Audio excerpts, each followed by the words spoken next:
The crack of Italian leather against my daughter's ribs was the loudest sound in that marble hallway, and I spent 2 years operating on soldiers under mortar fire in Kandahar. I stood there in the shadows of that Connecticut mansion, watching the man I called son-in-law use my Sophie like a floor mat. Ethan Vance, dressed in a $3,000 suit and sporting a toothpaste commercial smile, was wiping the sole of his shoe against her abdomen while explaining to his guests that the poor housekeeper was having another one of her psychotic episodes. My name is Arthur Moore. I'm 62 years old, and these hands have stitched together shattered livers. But that night, they wanted only one thing. Sophie was 27 when she married him. 1 year later, she was a 90-pound ghost thrown on the floor of a gala party. When I stepped out of the shadows, the tinkling of crystal glasses stopped instantly. Ethan's face showed no fear, just aristocratic boredom. He looked at me like I was an insect that had escaped from the garden. He announced that I was late for a funeral, my own apparently. He claimed he had told Sophie I died in a Boston accident 3 months ago. Sophie lifted her face. Her eyes, once vibrant blue like her mother's, were clouded, pupils so dilated they looked like black holes. She whispered my name, her voice destroyed by months of sedatives and silencing. That was the moment I understood the full scope of what I was facing. And if you want to know how a combat surgeon dismantles a predator without leaving a single bruise, stay with me through this story. Because what happened next proved that experience beats money every single time. 3 months earlier, I should have known something was wrong when Sophie stopped calling. My daughter used to phone me every Sunday morning without fail, a ritual we maintained even after her mother's death. Then the calls became every other week, then monthly, then nothing. I told myself she was busy with her new life. Ethan came from old money, the kind that gets written about in financial magazines. He ran a private equity firm in Manhattan and collected wives like art pieces. Sophie was his third. I was living in a small cottage in Vermont, tending to my vegetable garden and occasionally consulting at the VA hospital. Retirement suited me. I had seen enough blood and chaos for 3 lifetimes. My daughter's happiness was supposed to be my final accomplishment, the one life I saved that actually mattered. The first crack appeared when Sophie's best friend from medical school, Patricia, showed up at my door unannounced. She looked exhausted, like she had driven through the night. She explained that Sophie had missed their standing lunch date for the 4th time. When Patricia went to the mansion, security turned her away. She managed to get a glimpse of Sophie through a window, and what she saw terrified her. Patricia described my daughter as skeletal, moving slowly, her eyes vacant. The security guard told her that Mrs. Vance was dealing with a severe mental health crisis and couldn't receive visitors per doctor's orders. I called the mansion that same afternoon. A woman who identified herself as the house manager informed me that Mr. Vance was traveling for business and that Sophie was resting under medical supervision. She couldn't be disturbed. When I pushed harder, the woman mentioned that Sophie herself had requested no family contact during her treatment. That word, treatment, sent ice through my veins. I spent the next week making calls. Sophie's phone was disconnected. Her email bounced back. Even her social media accounts had vanished. I contacted 3 different psychiatrists in the Connecticut area, none of whom had Sophie as a patient. I reached out to the local police, but they explained that without evidence of a crime, they couldn't perform a wellness check on a private estate. Ethan had built a perfect cage, and he had done it so smoothly that even law enforcement saw nothing suspicious. I decided to drive down to Connecticut myself. If my daughter needed me, no locked gate would keep me out. I was packing my truck when my phone rang. Unknown number. I answered anyway.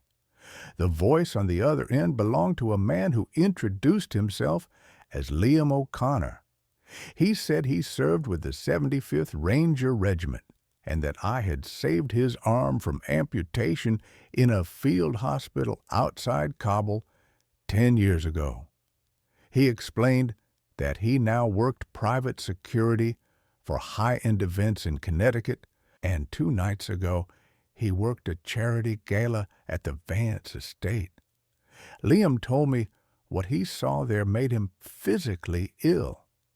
He described how Ethan treated Sophie like she was barely human, how he referred to her as unstable in front of dozens of influential guests, how she was dressed in a housemaid's uniform and made to clean up spills while clearly drugged beyond function. He said he tried to speak with her, but Ethan's personal security blocked him. Before leaving, Liam managed to slip his card to one of the kitchen staff. He finished by saying he knew I was Sophie's father because he had done his research. He offered to help in any way he could because, in his words, he owed me a debt that could never be repaid. I thanked him and told him I was already on my way. The 6-hour drive felt like 60. Every scenario played through my mind, each one worse than the last. I had spent decades saving strangers, and now my own daughter was trapped in plain sight while I tended tomatoes and pretended retirement was peaceful. I arrived at the estate at 7 in the evening, right as Ethan's autumn gala was reaching full swing. The security at the gate recognized me from the family photos Sophie used to keep everywhere. They seemed uncertain about what to do. I told them I was there to surprise my daughter for her birthday, which wasn't for another 3 months, but they didn't know that. They let me through. The mansion was exactly what I expected: excessive, cold, designed to intimidate. I walked through the front entrance like I belonged there, nodding at guests, grabbing a glass of something expensive from a passing tray. Nobody questioned me. Rich people never do. That's when I found the service hallway and saw what Liam had described. And what I saw next told me this wasn't just abuse. This was systematic destruction. I didn't react when I saw Ethan grind his shoe into Sophie's ribs.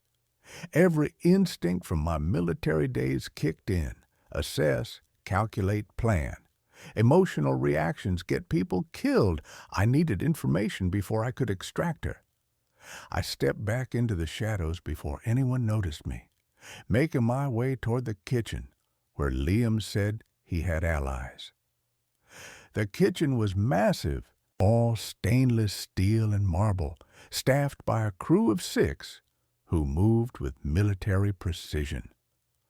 I approached an older woman who was plating canapes with a kind of focus that suggested she missed nothing. I asked her if she knew Sophie. The woman glanced at me, then around the kitchen, then back to her work. She told me she was the head cook, and her name was Grace. She said Sophie used to come to the kitchen sometimes, back when she was still allowed to move freely. Grace described how Sophie would sit at the small table in the corner and just cry silently while Grace prepared meals. Over time, the visits stopped. Sophie's appearance deteriorated. Grace tried to speak up once, and Ethan threatened to have her deported. Grace was from the Philippines, and her visa situation was complicated.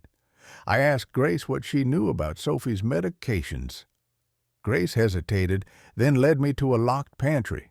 She had a key that Ethan didn't know about, a copy she made months ago because she was worried about Sophie. Inside, on the top shelf behind bulk rice bags, were prescription bottles, dozens of them, benzodiazepines, antipsychotics, mood stabilizers, all prescribed by Dr. Kenneth Reeves, a name I didn't recognize. I photographed every label with my phone. Grace explained that she had been substituting some of Sophie's food with vitamin supplements, trying to keep her from complete chemical obliteration. It wasn't much, but it was something.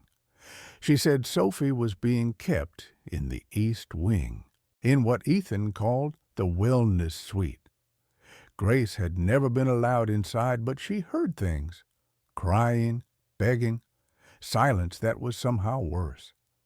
I thanked Grace and told her help was coming. She asked if I was Sophie's father.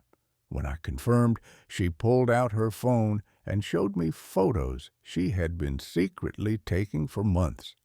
Sophie at different stages of deterioration, bruises, weight loss, the dead look in her eyes.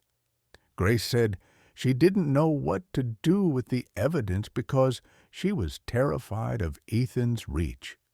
He had judges, prosecutors, and police chiefs in his pocket. She had seen them all at his parties, laughing and drinking his wine while my daughter scrubbed floors in the next room. I left the kitchen and made my way upstairs, using the service stairs. The East Wing was locked, but the lock was basics. I opened it in 15 seconds with a tension wrench and pick from my old field kit that I always carried. Surgeons and locks have a lot in common. Both require steady hands and understanding pressure points. The wellness suite was a sterile nightmare. Padded walls, a hospital bed with restraints, cameras in every corner, medical equipment that had no business being in a private home. Charts on the wall tracked dosages and Sophie's responses. I photographed everything. In the small attached bathroom, I found Sophie's diary, hidden inside a false bottom in the trash can. The entries were devastating. She described how Ethan had slowly isolated her from everyone, how he controlled her money, her phone, her access to the outside world, how he brought in Dr. Reeves, who diagnosed her with conditions she didn't have, how the medications made her confused, compliant, barely conscious. The final entry was from 2 weeks ago. Sophie wrote that she had figured out Ethan's real plan. He was going to have her declared legally incompetent, gain control of her trust fund from her late mother, and then quietly relocate her to a private psychiatric facility where she would disappear forever, just like his previous 2 wives. The entry ended with her writing that she had tried to contact me, but Ethan told her I was dead. I stood there in that room, holding my daughter's words, and felt something shift inside me. I had spent my career making calculated decisions in extreme situations. This was no different. Ethan Vance had made the mistake of underestimating what a father would do to protect his child. I heard footsteps in the hallway. Security had found me, and I needed to decide right then whether to fight my way out or play a different game. I chose the game because that's how you win wars.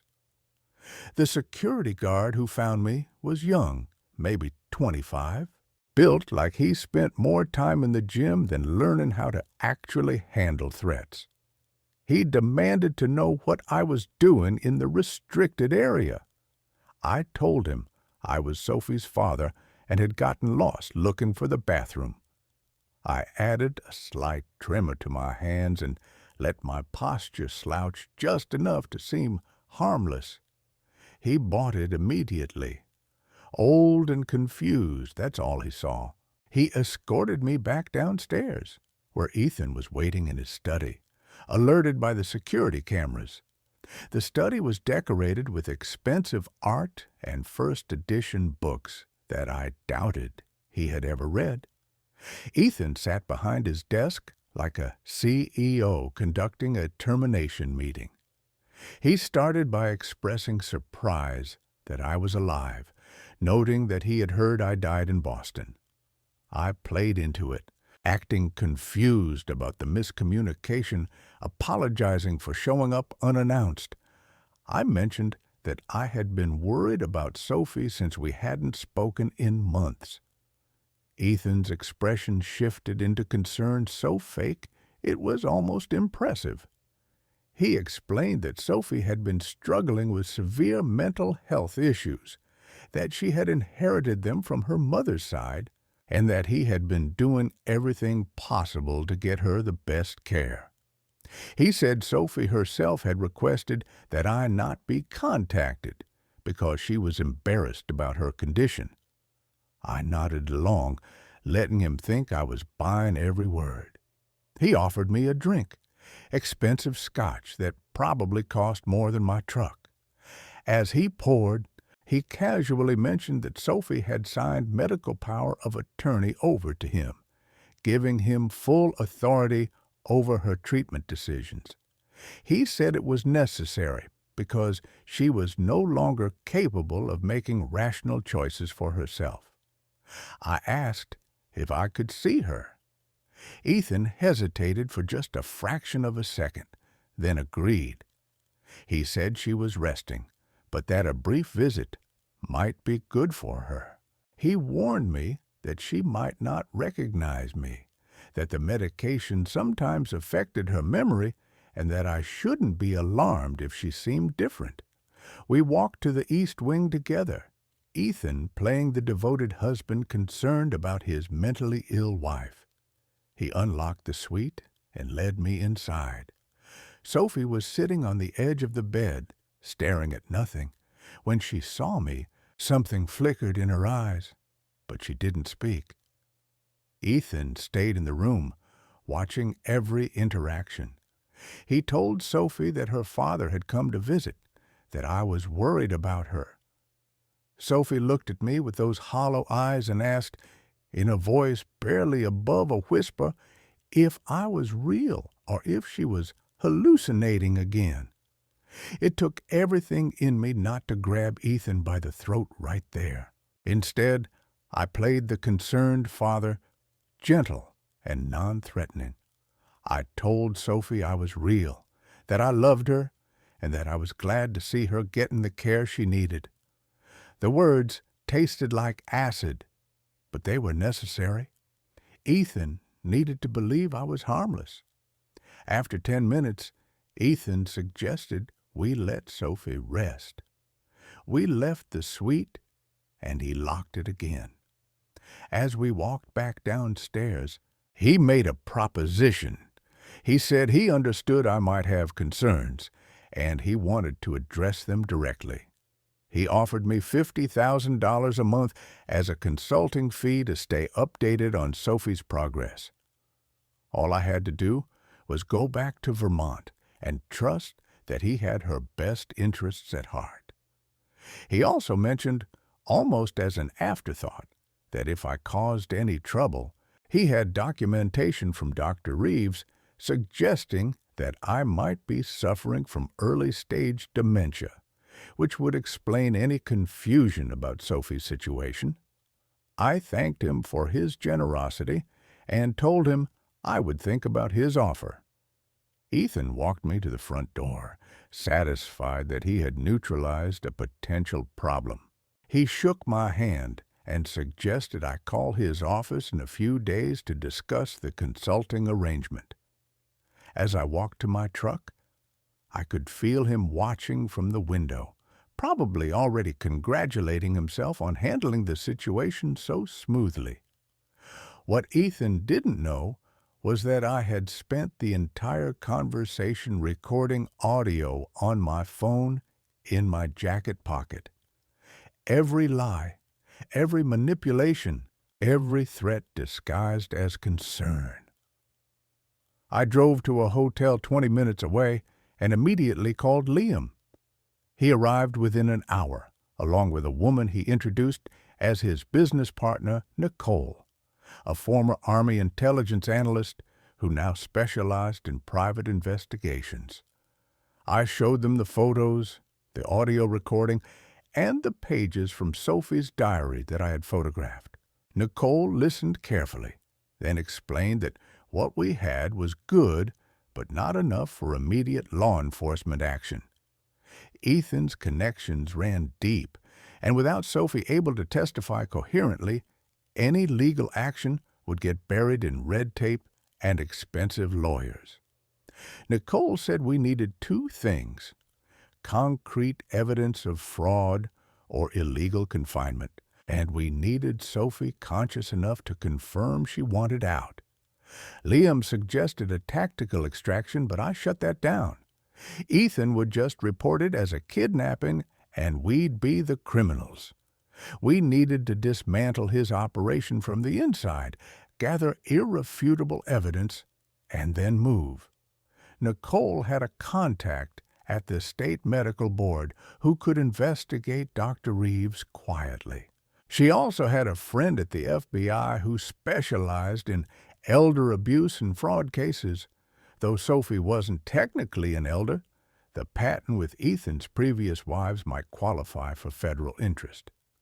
We spent the next 4 hours planning. I would return to Vermont, accept Ethan's offer, and play the part of the bought-off father. Meanwhile, Nicole would investigate Dr. Reeves and track down the previous wives. Liam would maintain his security connections and find ways to monitor the estate. The plan required patience, something that went against every protective instinct I had. But sometimes the longest route is the only one that doesn't get your target killed. I returned to Vermont and called Ethan's office, accepting his consulting arrangement. The first payment appeared in my account 3 days later. He probably thought he had bought my silence permanently. Men like Ethan always believe everyone has a price. While I played the compliant father in our monthly phone calls, where he fed me carefully crafted updates about Sophie's progress, Nicole was pulling apart his past with surgical precision. She found the first wife within a week, Amanda Garrison, now living under a different name in Oregon, working as a librarian. Amanda had been married to Ethan for 18 months before she vanished from Connecticut society. The official story was that she had a nervous breakdown and moved away for treatment. The real story was much darker. Nicole flew out to meet her. Amanda was 40 now, 13 years after escaping Ethan. She agreed to talk because Nicole mentioned my daughter was in danger. Amanda described a pattern identical to what Sophie was experiencing: isolation, medication, gaslighting, and systematic destruction of her sense of reality.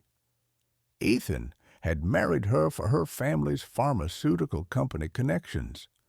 Once he secured the business relationships he wanted, Amanda became expendable. She escaped only because her brother, a federal prosecutor, got suspicious and showed up unannounced. By that point, Amanda had signed over control of her trust fund and was so heavily medicated she could barely remember her own name. Her brother got her out and into legitimate psychiatric care. It took her 2 years to regain full cognitive function and understand what had been done to her. Amanda tried to press charges, but Ethan's lawyers buried her under paperwork and threats. Her own family, embarrassed by the scandal, pressured her to drop it. She eventually took a settlement and disappeared, spending the last decade trying to forget. The second wife was harder to find. Nicole discovered that Simone Laurent had been declared legally incompetent and committed to a private psychiatric facility in upstate New York 7 years ago. She was still there, maintained by a trust that Ethan controlled as her legal guardian. Nicole pulled strings through her FBI contact and arranged a visit. What she found was horrifying. Simone, once a vibrant art dealer from Paris, was now a shell of a person, kept in a permanent state of chemical compliance. The facility administrators insisted everything was proper and legal. Simone had signed documents granting Ethan guardianship before her mental decline became severe. He visited once a year and maintained her care payments. To the facility, he was a devoted ex-husband doing the right thing. Nicole managed to spend 15 minutes with Simone. There were brief moments of clarity where Simone understood she was trapped, but those moments faded quickly back into confusion. She mentioned that Ethan had told her he was protecting her from herself, that she needed to be kept safe because she was dangerous. The pattern was crystal clear. Ethan married women with money or connections, isolated them, used medication to make them compliant and confused, gained control of their assets, and then either discarded them or warehoused them permanently. Sophie was wife number 3, and she was following the same trajectory. While Nicole investigated the wives, Liam was making progress at the estate. He had gotten hired for 3 more events there, each time gathering more intelligence. He befriended other security staff and learned that Ethan's head of personal security, a man named Frank Dietrich, was becoming uncomfortable with the situation. Frank was ex-military police and had been noticing inconsistencies in how Sophie was treated. Liam carefully felt Frank out over several weeks, finally revealing his concerns. Frank admitted he had been documenting things on his own, worried that he might become complicit in something criminal. He had videos from security cameras showing Ethan's abusive behavior, medical records from Dr. Reeves that Frank had copied, and financial documents that suggested Ethan was already transferring funds from Sophie's accounts. Frank wanted out, but didn't know how to leave without either ending up unemployed or possibly becoming a target himself. Liam convinced him that helping us was his best exit strategy. With Frank's cooperation, we now had access to internal security footage, financial records, and real-time updates on Sophie's condition. The picture that emerged was even worse than I had imagined. Dr. Reeves was not a licensed psychiatrist. He was a former anesthesiologist who had his medical license suspended in New Jersey for improper prescribing. Ethan paid him cash to diagnose Sophie with conditions she didn't have and prescribe medications that kept her docile. The diagnoses were designed to make any future testimony from Sophie seem unreliable. The financial records showed that Ethan had already transferred almost $2 million from Sophie's trust fund into offshore accounts. He was moving money out systematically, setting up the infrastructure to completely drain her assets before disposing of her. The security footage was the most damning. Hours of Ethan verbally abusing Sophie, forcing her to perform degrading tasks, and casually discussing with his associates how he was planning to have her permanently committed within the next few months. In one particularly disturbing recording, he told a business partner that Sophie was just like the others, easy to break if you understood that everyone has a limit. Nicole presented all of this to her FBI contact, an agent named Williams who specialized in financial fraud and exploitation. Williams reviewed everything and agreed that we had enough for federal charges: wire fraud, illegal medical practice, false imprisonment, and potentially conspiracy if we could prove Ethan had done this before with premeditation. But Williams emphasized that we needed Sophie safe first, because the moment Ethan got wind of an investigation, he would either flee or do something drastic. We had been planning for 6 weeks at this point. Every day that passed was another day Sophie spent in chemical imprisonment. The monthly phone calls with Ethan were becoming harder to stomach. He would tell me Sophie was improving, that she was looking forward to my next visit, that the treatment was working beautifully. I knew from Frank's updates that Sophie was deteriorating rapidly. Ethan had increased her medication dosages. She was barely able to walk without assistance. Her weight had dropped to 85 pounds. Time was running out. We needed to move, but we needed the timing to be perfect. One mistake, and Ethan would disappear behind lawyers, and Sophie would be lost forever. Then Frank called with critical information. Ethan was planning another major gala in 2 weeks, a charity event for mental health awareness, the irony of which made me want to vomit. The event would have over 200 guests, including several people from the state attorney general's office and the medical board. Ethan wanted Sophie to make a brief appearance at the event, properly medicated and dressed nicely, to show everyone how much he cared for his troubled wife. It was the perfect opportunity, but also incredibly dangerous. We had 2 weeks to finalize everything, and failure wasn't an option. The plan required precision. Nicole had been working with Agent Williams to coordinate FBI involvement, but federal agencies move slowly, even with compelling evidence.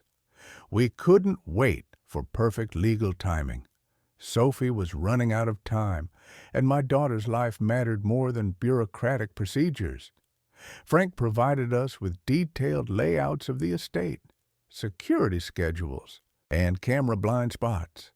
He also confirmed that Ethan kept his most sensitive documents in a safe in his private office, a room that was never entered by staff except for supervised cleaning. Frank had the combination. Ethan was arrogant enough to use his wedding date with Sophie, never considering that his own security chief might betray him. Nicole drafted a tactical timeline. The gala would run from 7 to 11 at night. Ethan would be occupied with guests playing the philanthropic billionaire. Sophie would be brought down around 9 for her appearance, kept visible for 30 minutes, then returned to her suite. That 30-minute window was when she would be most accessible, but also most heavily monitored. The variable we couldn't control was Sophie's cognitive state. Grace had continued substituting vitamins when possible, but Sophie was still receiving significant doses of sedatives. We needed her conscious enough to walk out under her own power, or it would look like a kidnapping. Liam suggested bringing in a medical professional who could assess Sophie quickly and possibly administer a reversal agent if needed. I volunteered myself. I was a surgeon, trained in emergency medicine, and I knew exactly which medications Ethan was using based on the bottles I had photographed. If I could get to Sophie with the right medication in my system, I could potentially reverse enough of the sedation to help her function. Nicole looked at me like I was insane, but then asked if I was serious. I told her I had been administering emergency medicine in combat zones for 20 years. This was no different. She made me walk through exactly how I would do it, and after an hour of medical discussion, she reluctantly agreed it could work. The second part of the plan involved securing evidence that would make any legal defense impossible for Ethan. Frank would copy the contents of the safe during the gala while Ethan was distracted. Nicole would be attending as a guest, using a fake identity as a donor, positioning herself to document anything that happened. Liam would be there as security, giving us internal support. Agent Williams couldn't officially participate without a warrant, but he made it clear that if we happened to rescue someone from illegal confinement and evidence of federal crimes happened to become available during that rescue, the FBI would be very interested in following up immediately. 3 days before the gala, I called Ethan and told him I wanted to attend. He seemed surprised, but pleased. He said it was good timing because Sophie would be making an appearance, and seeing me might help her feel more comfortable. He sent over formal invitations and suggested I stay at a nearby hotel, even offering to cover the cost. I arrived in Connecticut the day before the event and met with the team at a rented office space Nicole had secured. She had assembled equipment, communication devices, cameras disguised as buttons and jewelry, medical supplies I had requested, and documentation ready to file the moment we had Sophie safe. Frank joined us for the final briefing. He brought printouts of the security rotations and confirmed that most of Ethan's guards were temporary hires for the event. Only 3 were permanent staff. Frank would be supervising the temporary staff, giving him control over their positions. He also brought something unexpected, a flash drive containing the complete security camera footage from the past 8 months. Every moment of Sophie's imprisonment and abuse, time-stamped and stored. He had been keeping it as insurance, but now he wanted it used to take Ethan down completely. Grace sent word through Frank that she would keep Sophie as alert as possible before the event. She had been reducing the medication doses in Sophie's food over the past week without Ethan noticing, replacing some of the sedatives with placebos when she could access them. It was risky, but Grace said she couldn't watch my daughter fade anymore. She wanted to help, even if it cost her everything. The morning of the gala, I spoke with Patricia, Sophie's friend from medical school. I wanted her on standby at a private clinic Nicole had arranged, ready to provide legitimate medical care the moment we extracted Sophie. Patricia had been waiting for months to hear that something was being done. She assembled a team of nurses and had a room prepared under a false name. Everything was in place. The plan was solid, but as any combat veteran knows, no plan survives first contact with the enemy. I had backup plans for the backup plans, and even those might not be enough. I put on the expensive suit I had rented, looking like just another wealthy guest. Nicole had coached me on how to act, how to blend in with Ethan's crowd.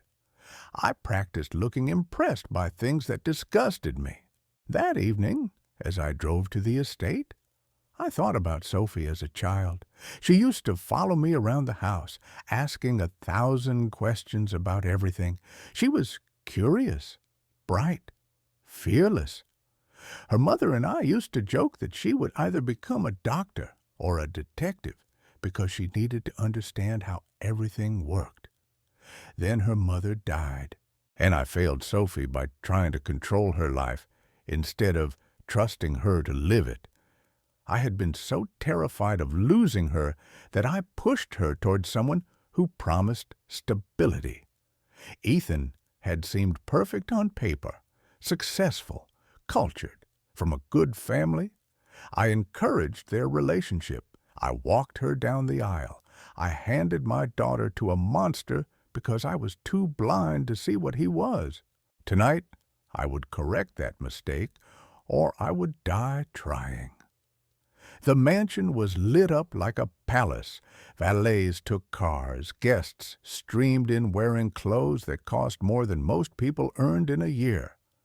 I handed over my invitation and walked into the lion's den, knowing that in 3 hours, either Sophie would be free or everything would fall apart.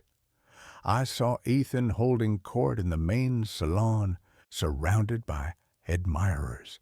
He spotted me and waved me over, introducing me as Sophie's father, the distinguished retired surgeon. People shook my hand and told me how lucky Sophie was to have such devoted men in her life. I smiled and agreed with them while mentally counting down the minutes until I could rip this facade apart. The gala unfolded exactly as Frank had predicted. Ethan moved through the crowd with practiced charm, discussing philanthropy and mental health awareness with guests who had no idea they were celebrating at the house of a predator. I maintained my role as the proud father, accepting compliments about my daughter's husband and his generosity. Nicole positioned herself near the main staircase where Sophie would be brought down. She wore an elegant dress with a necklace that contained a high-resolution camera. Her fake identity as a pharmaceutical heiress had gotten her into Ethan's inner circle for the evening. She even managed to engage him in conversation about mental health treatment facilities, during which he enthusiastically described the wonderful private care options available for families struggling with difficult situations.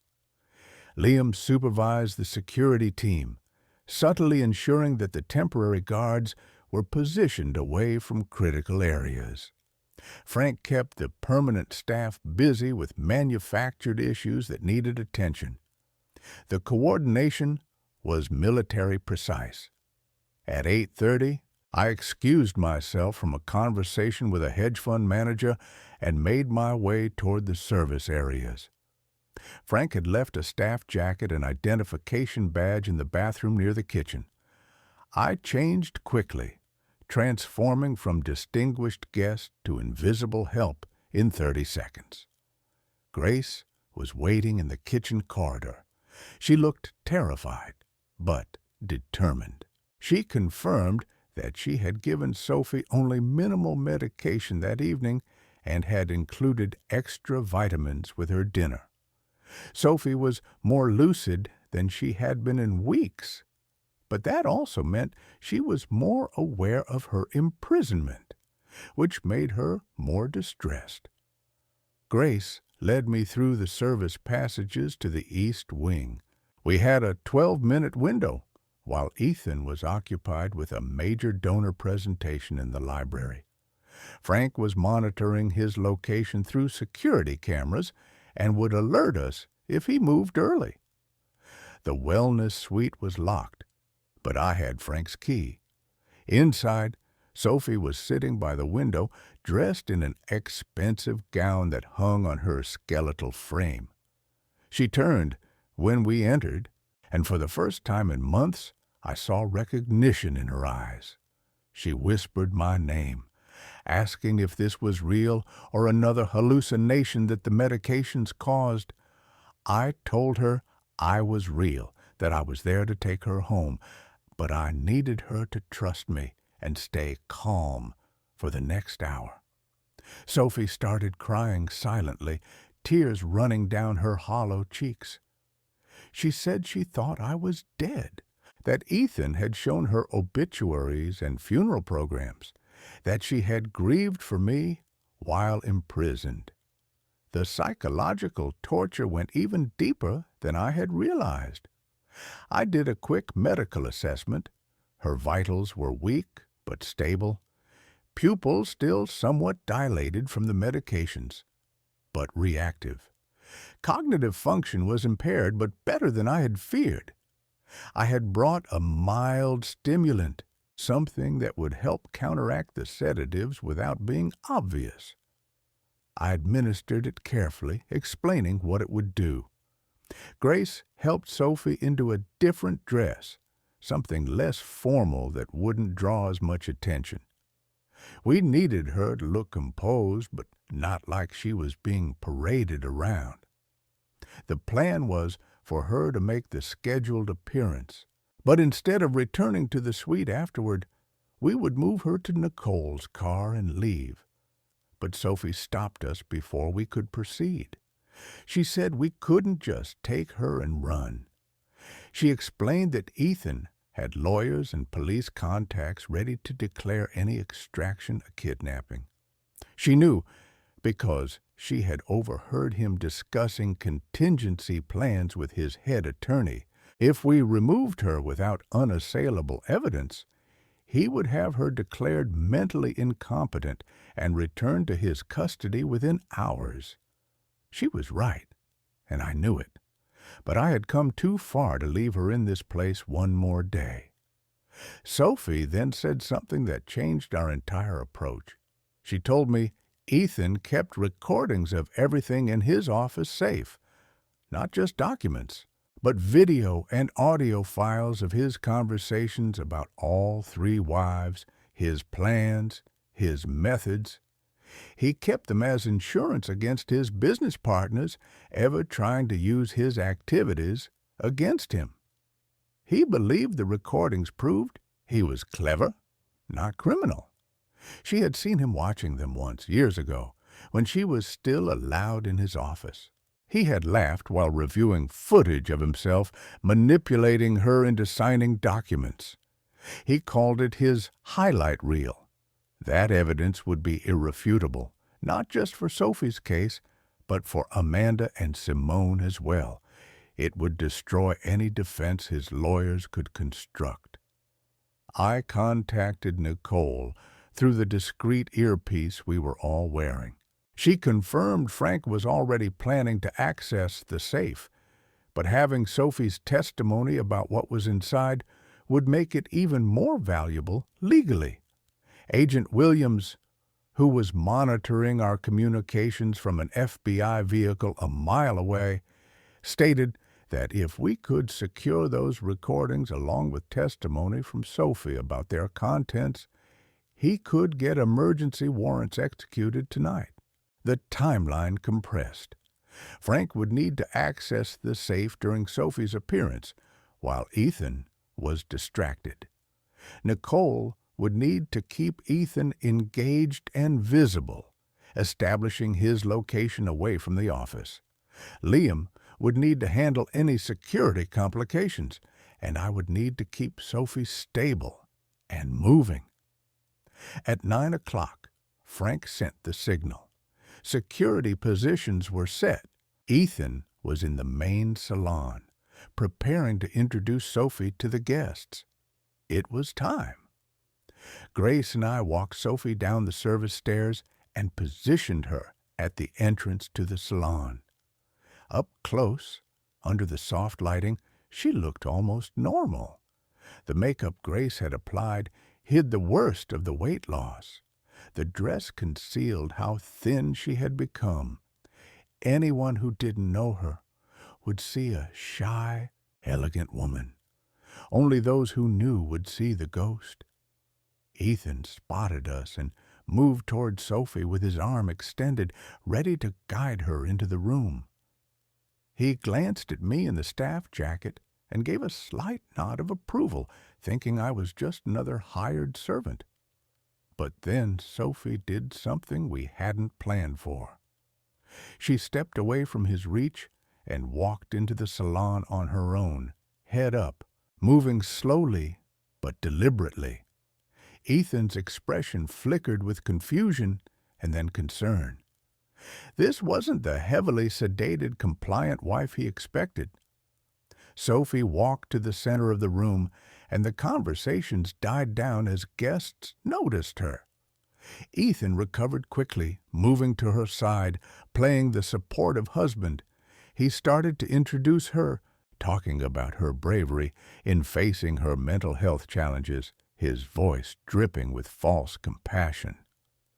Sophie waited until he finished, and then she spoke. She told the room that she wanted to thank everyone for their concern about her health. She said she had been struggling, but not in the way they might think. Her voice was quiet, but clear, each word carefully chosen. Ethan's face went pale. He tried to interrupt, to guide her away, but Sophie kept talking. She mentioned that she was grateful for the people who had been helping her see the truth about her situation. She looked directly at me as she said it. The room was completely silent. Guests exchanged confused glances. Ethan attempted to laugh it off, to explain that Sophie was having one of her episodes, that this was exactly the kind of confused thinking they had been working to address. But Sophie turned to face him and said very calmly that she knew about Amanda and Simone, that she knew what he had done to them and what he was planning to do to her, and that she was done being afraid. Ethan's mask cracked completely. His hand shot out and grabbed Sophie's arm hard enough to leave marks. He told her through clenched teeth that she was embarrassing herself and needed to return to her room immediately. That's when Liam and 2 other security guards stepped forward. Liam stated very clearly that he had witnessed assault and was required to intervene. He positioned himself between Ethan and Sophie and told Ethan to step back. The room erupted in chaos. Guests were pulling out phones. Ethan was shouting about his property and his rights. Nicole was recording everything while simultaneously updating Agent Williams. And Frank sent the message we had been waiting for. He had the safe contents, and the recordings were worse than Sophie had described. Everything was documented, every crime, every victim, every calculated move. Agent Williams responded immediately. FBI was moving in. Local police had been notified. Warrants were being executed as we spoke. Ethan realized what was happening and tried to run. He made it to the front entrance before 2 FBI agents stopped him. More agents were flooding into the mansion, securing the premises, beginning their investigation. I moved to Sophie and got her out of the salon, away from the cameras and chaos. She collapsed against me in the hallway, the adrenaline that had carried her through her confession finally depleting. I caught her and held her up, this fragile daughter who had just destroyed her captor with nothing but the truth.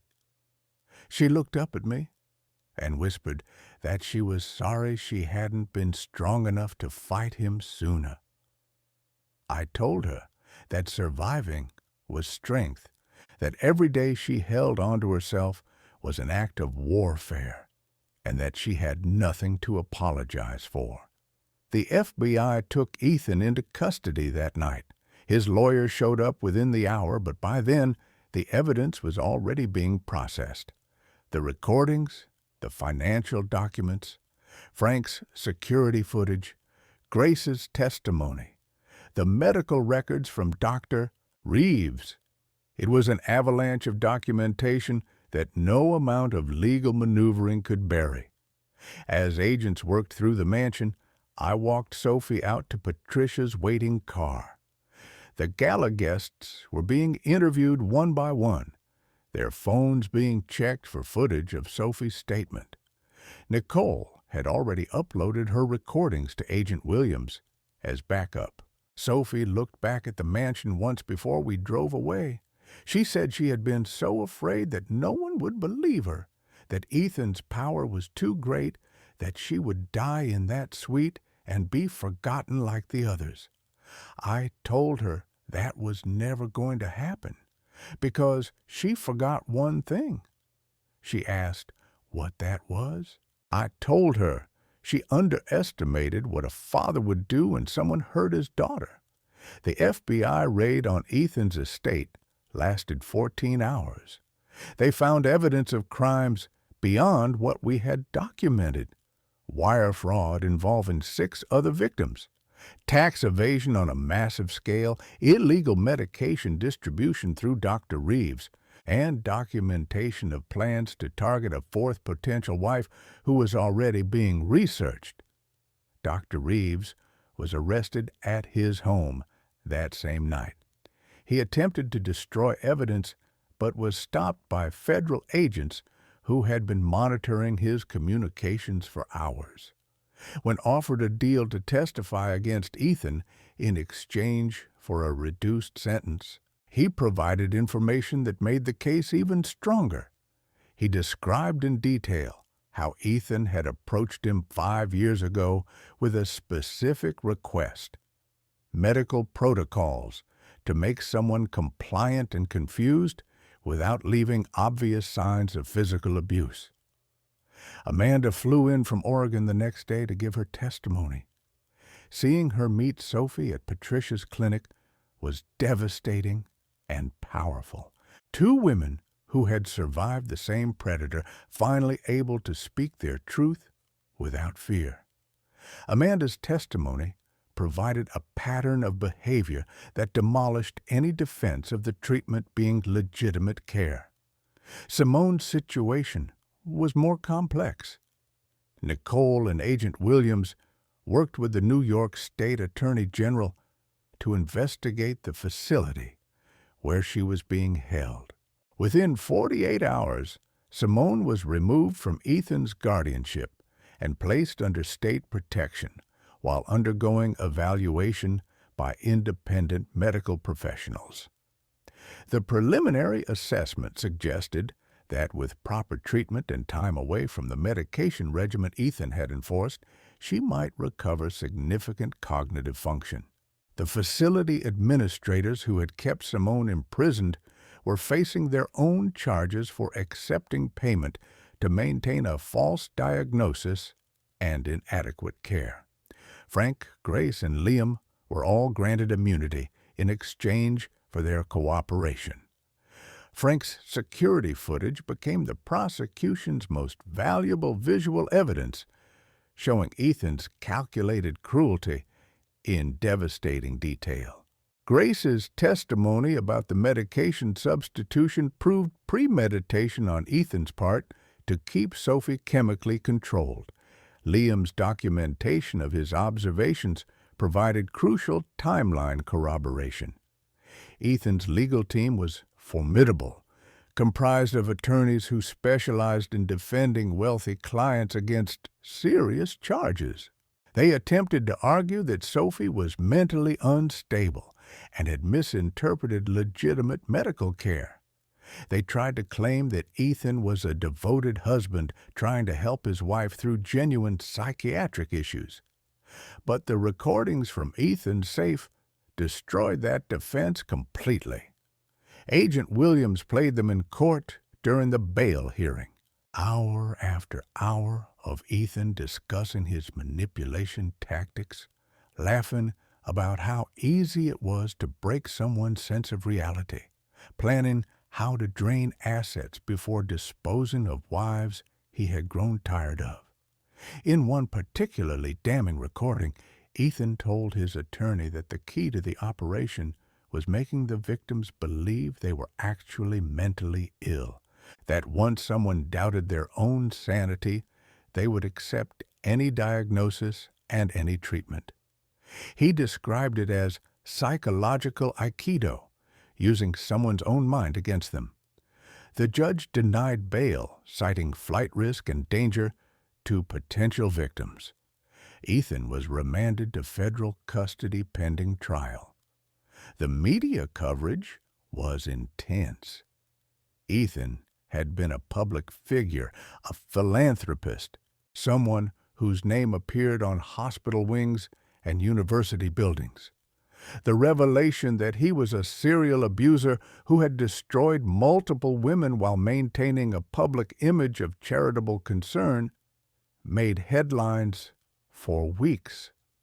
Several women came forward to report that Ethan had approached them at charity events, showing interest that now seemed predatory rather than romantic. The FBI investigated each case, building an even larger pattern of targeting, assessment, and planned exploitation. Sophie spent 3 weeks at Patricia's clinic, undergoing medical evaluation and beginning the process of recovering from months of chemical imprisonment. The medications in her system had to be carefully reduced to avoid dangerous withdrawal effects. Patricia assembled a team of specialists who worked with Sophie daily, helping her brain chemistry stabilize. I stayed at a hotel nearby, visiting every day. We didn't talk much at first. Sophie was processing trauma that went beyond words. But slowly, as her cognitive function improved, we started having conversations.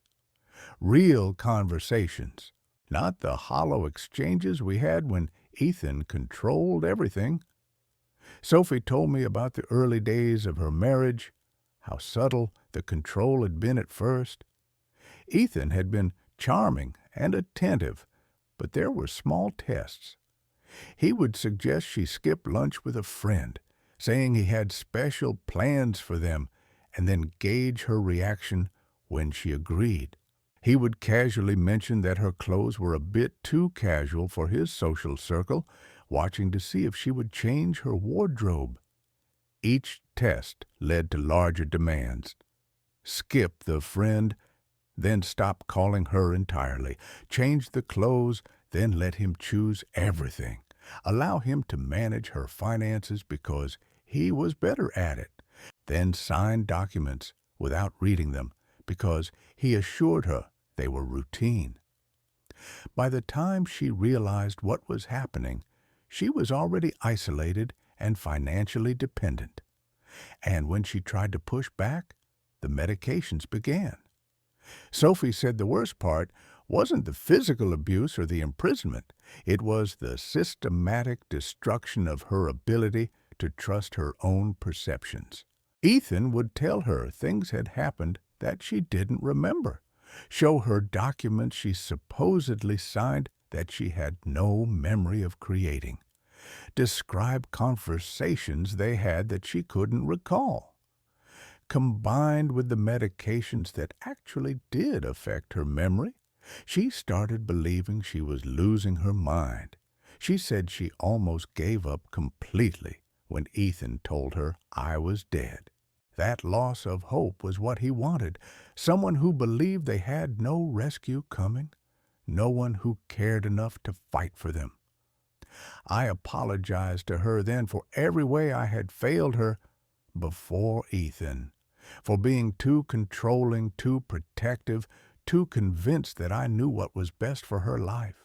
I told her that I had been so terrified of losing her after her mother died that I tried to keep her in a cage I designed, never seeing that I was teaching her to accept cages. Sophie was quiet for a long time, then said that what mattered now was that I did come for her when it counted, that I saw what was happening and didn't look away or rationalize it. Nicole kept us updated on the legal proceedings. Ethan's trial was scheduled for 6 months out, but the prosecution was confident. The evidence was overwhelming, and multiple victims were prepared to testify. The charges included kidnapping, fraud, conspiracy, illegal medical practice, and a dozen other counts that would likely result in decades of federal prison time. His lawyers attempted to negotiate a plea deal, but the prosecution refused anything less than 25 years minimum. Agent Williams made it clear that this case was about more than just punishment. It was about establishing legal precedent for how technology and medical access could be weaponized in domestic abuse situations. 3 months after Sophie's rescue, we attended a preliminary hearing where the judge was evaluating evidence for trial. Sophie testified about her experience, and while it was difficult for her, she spoke with clear purpose. She described exactly what Ethan had done and why it was not mental health care, but systematic destruction. Ethan's attorneys tried to discredit her by bringing up the medications and their effects on memory. Sophie anticipated this and calmly explained that was exactly why the recordings and documentation were so important. Because Ethan had intentionally created a situation where her testimony alone wouldn't be believed. The judge was visibly affected by her testimony. When the hearing concluded, he stated for the record that this was one of the most disturbing cases he had encountered in 30 years on the bench. 4 months after the arrest, Sophie was strong enough to visit Simone in the care facility where she was recovering. Simone was improving slowly, regaining some of her cognitive abilities, but the years of medication had caused damage that might never fully heal. She recognized Sophie from news coverage, and they spent an afternoon together, two survivors connected by shared trauma. Simone told Sophie that she wished she had been strong enough to fight back when she had the chance. Sophie told her that surviving was fighting back, that every day they continued to exist despite what Ethan tried to do to them was victory. Amanda joined them later, and the three women spent hours talking. They discussed forming a support network for others who had experienced similar abuse, particularly exploitation that involved medical manipulation. They wanted to create resources and education to help people recognize the signs before it was too late. I watched from a distance as these three women, who should have been strangers, found strength in their shared experience. Ethan had tried to isolate and destroy each of them individually, but in the end, his actions had created a unified force that would outlast him. The trial finally began, and after 3 weeks of testimony and evidence presentation, the jury deliberated for less than 6 hours, guilty on all counts. The sentencing hearing was where Sophie chose to make her final statement. She stood in front of the court and addressed Ethan directly for the first time since her rescue. She told him that he had taken months of her life, damaged her health, and destroyed her sense of safety in the world. But he had also underestimated her ability to survive, and he had completely failed to understand that the men and women he viewed as tools or obstacles actually had the capacity to care about something beyond their own interests. She told him that his legacy would not be his wealth or his business success. His legacy would be the women who survived him and rebuilt their lives despite his attempts to erase them. The judge sentenced Ethan to 35 years in federal prison without possibility of parole for the first 25. He would be in his late 80s before he could even be considered for release. As they led him away, Ethan looked at me one final time. There was no aristocratic boredom anymore, just the hollow realization that he had been defeated by the people he considered beneath him. I didn't smile or gloat. I just looked back at him with the same steady gaze I had used on 100 battlefields when facing enemies who thought they couldn't be beaten. Sometimes the old ways still work just fine. Sophie moved back to Vermont 6 months after Ethan's sentencing, not to my cottage, but to a small house on the other side of town that she bought with money from her trust fund that the FBI had recovered. She needed space that was entirely hers, and I understood that completely. Ethan was ordered to pay significant restitution to all three wives. His assets were liquidated, his property sold, His business empire dismantled. The money was divided between Sophie, Amanda, and Simone, with additional funds going to establish a foundation focused on recognizing and preventing medical manipulation in domestic abuse situations. Amanda used her portion to start a consulting firm that taught law enforcement and social workers how to identify sophisticated financial and psychological abuse patterns.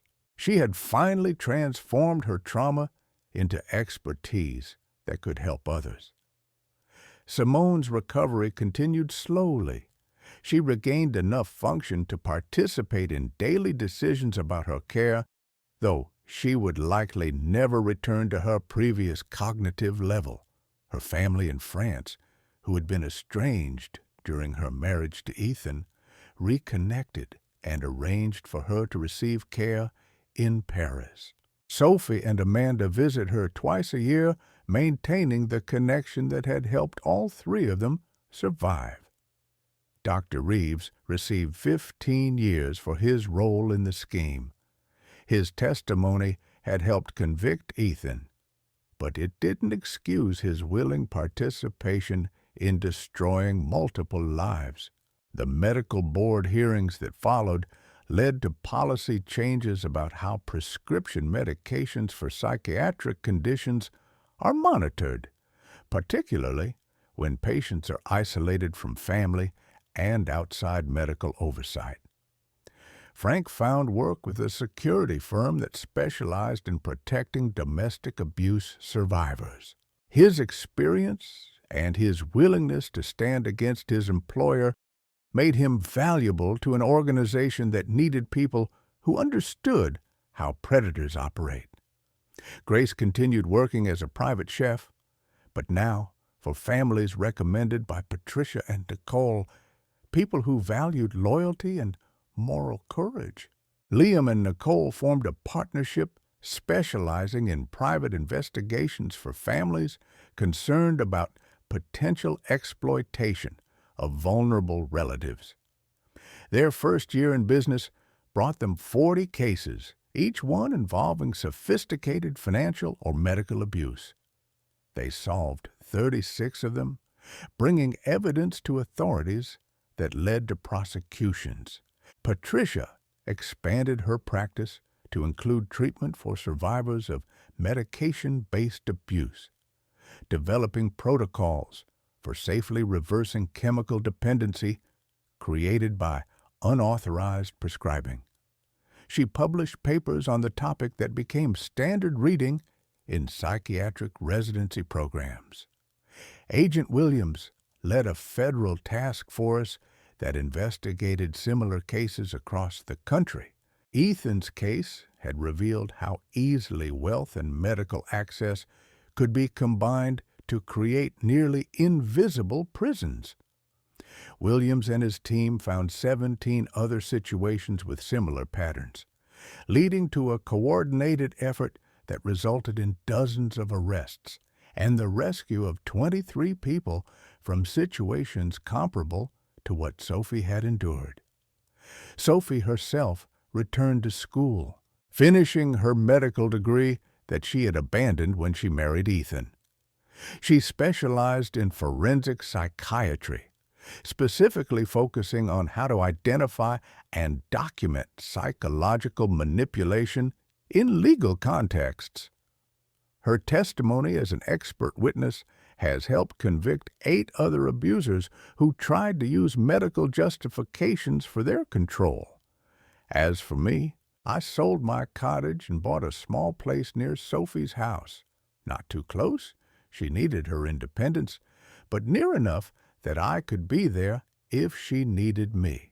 I do some consulting work at the VA hospital and spend my free time actually learning how to be present without being controlling. Sophie and I have dinner together once a week. We talk about her studies, her work, her plans for the future. We talk about her mother and the things I'm learning about grief and letting go. We don't talk about Ethan much anymore. He's locked away, and more importantly, he's locked out of our lives. Last month, Sophie told me she was seeing someone, a fellow medical student named James, who makes her laugh and treats her like an equal. She was nervous telling me, worried I would try to investigate him or warn her or become overprotective again. I told her I was happy for her and that I trusted her judgment.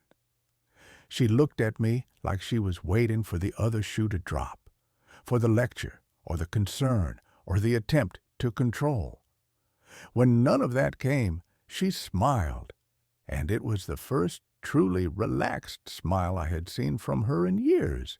The three women, Sophie, Amanda, and Simone, organized a small gathering last spring at Amanda's home in Oregon. They invited everyone who had helped expose and stop Ethan: Patricia, Nicole, Liam, Frank, Grace, Agent Williams, and me. It wasn't a celebration exactly, but it was a recognition that they had survived something designed to destroy them and had come out the other side intact. During the gathering, Amanda gave a toast. She said that Ethan had believed he was untouchable because he understood how to exploit the systems meant to protect people. But he had made one fundamental miscalculation. He believed that everyone operated on transactions and self-interest, that loyalty and courage could be bought or intimidated away. He never understood that some people actually give a damn about doing what's right, even when it's hard, even when it's risky, even when there's nothing in it for them.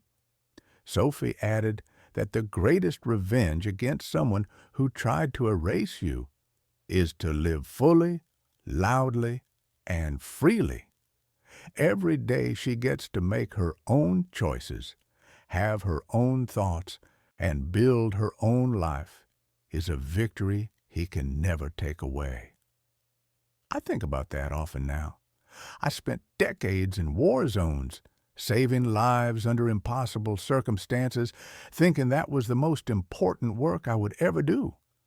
But saving my daughter from Ethan required different skills: patience, strategy, trusting others, and most difficult of all, trusting Sophie herself to be strong enough to survive until we could reach her. The physical distance between my house and Sophie's is about 2 miles. I walk it sometimes, usually in the early morning when the town is quiet.